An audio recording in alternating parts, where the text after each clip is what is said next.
Here in the HVAC program, we teach the students everything from the basic electrical-based refrigeration systems all the way up to advanced controls, advanced refrigeration, air conditioning systems. Sometimes in the book, it might not make sense, and we can go out in the shop and see what it'll actually look like out in the field. I just felt like the 2-year college fit me best because of the hands-on training that I would get and all the great job opportunities that are out there.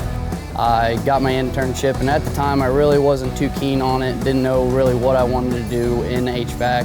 After my internship, I found out I really enjoyed being a service tech, and I feel like I'm doing pretty good here.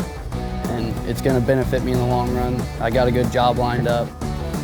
Because I feel we do a good job with getting the students that have no experience a good foundation to work from. They will use that foundation on their internship, and then once they're done with their internship, they come back and learn more. They'll be well-rounded students when they go into the industry, and that's what the employers are looking for. I didn't really know anything before I came here, and then the labs and everything I learned here helped me out getting started in the trade, and then building onto that, I started my own business.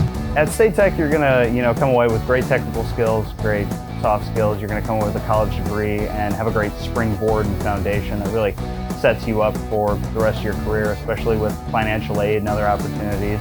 You can come away debt-free or nearly debt-free and really set yourself up for the rest of your life. State Tech really prepared me by giving me the technical skills, whether that's electrical troubleshooting, electrical component, practice handling refrigerant, and then also just the soft skills with being able to communicate with customers, because when people are spending their hard-earned money on your services, they want to know what they're getting.